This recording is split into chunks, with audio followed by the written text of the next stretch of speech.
This is Lisa from Mobile Tech Review, and this is the Huawei Mate 20 Pro. This is a technological tour de force of every high-end feature you've ever heard of, and some you've barely seen yet in an Android smartphone. For example, this has an in-display fingerprint scanner. No little hardware thingy on the front or the back. It's right embedded in the display. OnePlus is the only other one that's done that so far, with the OnePlus 6T that also just came out. This is IP68 water resistant. It supports Qi wireless charging. Not only that, how crazy is this? This can be a Qi wireless charger to charge another phone, making this the most expensive Qi wireless charger you've ever seen. While we're looking at the back here, there are 3 cameras. Okay, LG has done that with the V40 as well, which we will be reviewing, but 3 darn cameras. So you have 3 different focal lengths, which is very nice. And on the front, going back to the front, we have a 24 megapixel front camera, which is extremely high resolution, but it's used for 3D facial recognition, which is not unlike what Apple does. Instead of just taking a 2D scan of your face and matching that, 3D is more secure, so that's a better thing. And compared to, say, Samsung, who uses a combination of 2D facial scanning and iris scanning to unlock the phone, this is a lot quicker. We're going to look at it now. So the price tag on this phone is around 1,050 euros, or about the same in US dollars through importers, making it more expensive than most premium ultrabooks on the market, like Dell XPS 13, that sort of thing. And that is the trend for 2018. Now, with Huawei, we always knew them as the maker who came out with pretty high-end phones at more affordable prices. So they're kind of taking their stake in, hey, look, we can make a really expensive phone with a lot of fancy stuff on it, too. And largely, they do succeed in terms of hardware features. It outfeatures pretty much every phone on the market. The design is also attractive on this. It's a 6.39-inch display, so-called 6.4 inches. Is extremely high-resolution OLED widescreen display on there. And the display, I like it, but I find it too cool out of the box. Something that used to be true of phones about 2 years ago, but I expect a little bit more when we see the Pixel 3 and the Samsung Galaxy Note 9 and S9 family having better out-of-the-box calibrations that don't look so kind of flat from a color perspective. There are different color tunings that you can choose on the phone, though, so you can compensate from that. And there's even their copy of Apple's True Tone feature, which basically warms the display in low light. The display does get plenty bright. If you're outdoors in bright sunlight like we often are here in Texas, it's certainly up to the task.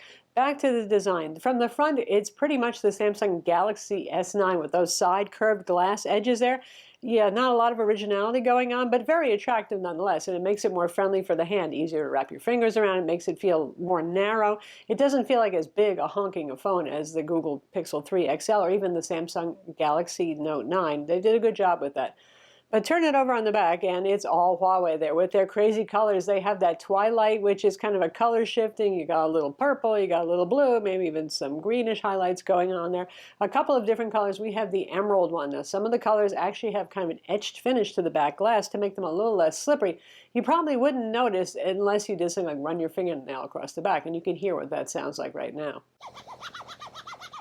You get a thin TPU clear case in the box, which Huawei typically does, and that's great. It'll tide you over till you find another case that you like more, if indeed you wish to have another case. The phone has a USB-C port on the bottom, like most all Android phones today, and there is no headphone jack, boo, but like most Android phones today, again, that's pretty common. But you do get a set of USB-C earbuds in the box, and they're pretty decent, so that's fine. Speaking of in the box, you get a crazy charger. It's bigger than your average charger because it's a 40-watt fast charger. We're talking fast as fast can be. Usually an Ultrabook ships with a 45-watt charger to get you an idea of how much power that is. So this is all sounding pretty good. So what about the software? Software is an integral part of your phone experience. The good news is it has Android 9.0 Pie, the latest version, so we're not shipping with an old version here. The less good news is it has Huawei's Emotion UI, or EMUI 9.0, and it's still not the best experience. I don't know that I've ever enjoyed their UI. I don't know any reviewer has particularly enjoyed it, and it's starting to look a little old and a little long in the tooth. The good news is you have control over all sorts of settings that you can see running across on screen right now. The bad news is the rest of it looks kind of antiquated, and I'd rather have plain Android. Now, for those who are power users, you could just put an alternative launcher on there, and that's a viable thing to do that at least gets you a more stock Android kind of looking experience, but a lot of people actually don't go that far and don't know much about how to do that with their phone. So I think it's about time for Huawei to clean up their act. For those of you who are in the United States and you're wondering why you can't buy this phone, it is apparently about the software. As much as we can tell, Congress has decided that Huawei might be, well, in cahoots with the Chinese government, because the Chinese government owns a portion of many corporations in China, not just Huawei. I have nothing I can tell you about this because they've never given us any information about how secure or insecure it is or whether it's politics or not. I use the phone and I'm not terrified of it. Let's put it that way. The speakers on this, they're decent. They're not awe-inspiring. Honestly, the iPhone XS family has better sounding speakers, but the Pixel 3 XL with its kind of messed up speakers right now, at least the unit that we had, well, it does okay compared to that. So it plays out of both the earpiece up top and out of the bottom. So we know we have that front 24 megapixel camera with an f2.0 lens. Yes, it does a good job, and obviously it handles the facial recognition as well. But how about the back, that crazy cluster of camera lenses, right? So we have 3 Leica-branded lenses now. For those of you who love that monochrome camera that they used to use, say, in the P20 and all that sort of thing, took great monochrome images. They also had that there because it was there to pick up extra detail and contrast for scenes. They really don't need that anymore, so it's gone. So you'll have to use software-based black and white if you want black and white. But anyway, we have 3 camera lenses here. We have a main, which is your normal / slightly wide angle lens, and that's a 40 megapixel camera. Oh my God, we haven't seen this since the Nokia days, right? And then we have the wide angle lens, which is 20 megapixels, and that's one that's supplying the extra image data to sharpen up pictures and do the Huawei AI photography stuff. And then there's also a telephoto lens, yay! So that one is only 8 megapixel, but it's good, does a good enough job. In terms of effects, they do have a portrait mode effect that only works with people, and that one has this. It basically mimics what the iPhone does with the dramatic studio lighting and that sort of thing. That doesn't mean you can't take bokeh-licious shots of anything if you want to do a still life or something like that. You can still have depth of field effect going on. Just choose the telephoto camera lens. It's pretty easy to do. Just swipe through the different zoom levels and you'll get instant bokeh effect right there. Huawei AI handles the image stabilization, which is okay. You can see in the sample video of me walking around the pool there that there's some jostling. There's also, when it comes to video, and that's 4K video, a little bit of jello effect when you pan the camera, even panning it slowly. And the dynamic range isn't as good as the best camera phones on the market for video, that is, where you can see where some of the lighter areas of the scene get a little bit whited out. The AI feature for photography, it does a pretty good job. Sometimes it looks a little bit like somebody just went to town with Adobe Lightroom and maybe went a little beyond natural, though. That's the only drawback there, but a lot of people will like it. It's a very highly processed but also very attractive image. Even with the AI camera feature off, though, it takes very good photos, and you can see a sample that's running by right now. It's a nice camera. Is it better than the Pixel 3 family of phones?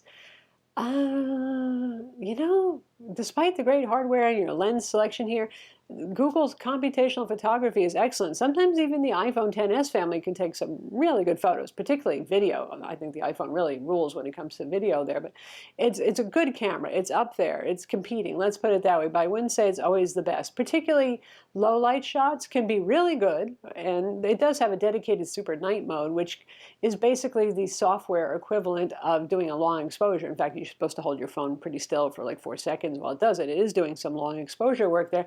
That can come out okay or it can look a bit overexposed. We tested it out in conjunction with the flash. It can do a pretty good job. But other times, particularly if you're not using the super night mode, you can get some pretty blurry, messy looking shots.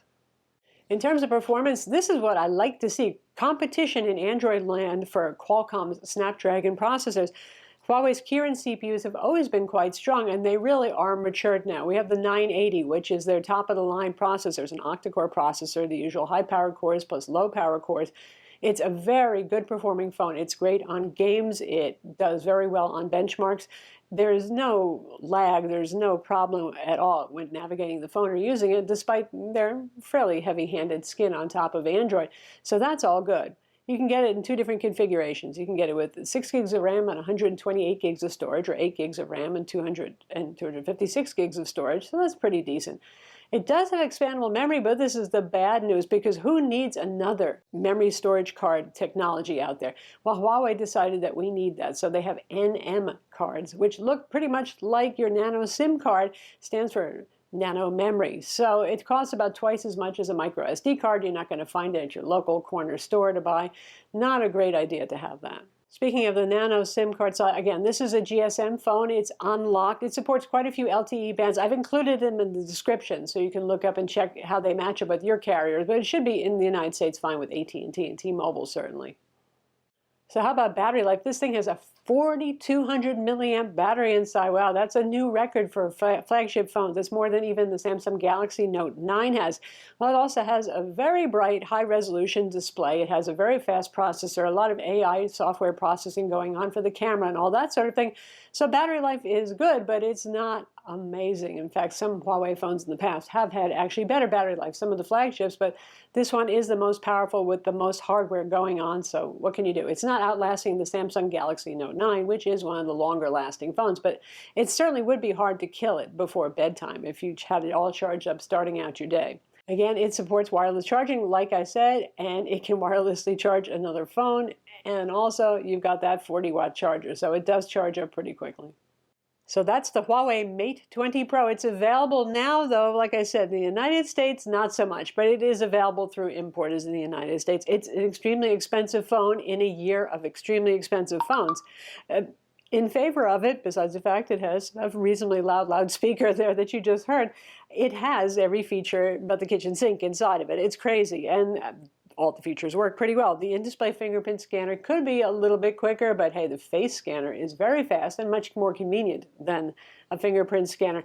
It's fast, it has a very good camera on it, all of those nice sorts of things. OLED display, it ticks a lot of boxes. So what doesn't it do right? We get Android Pie 9.0, but their Emotion UI still is not all that, and that really does color your experience of the phone. Advanced users might put an alternative launcher on there to compensate for that, but for a lot of normals out there who don't really hack their phone much, yeah, the software still isn't up to what the hardware is achieving here. I'm Lisa from Mobile Tech Review. Be sure to subscribe to our YouTube channel for more cool tech videos, and thumbs up if you like this vid.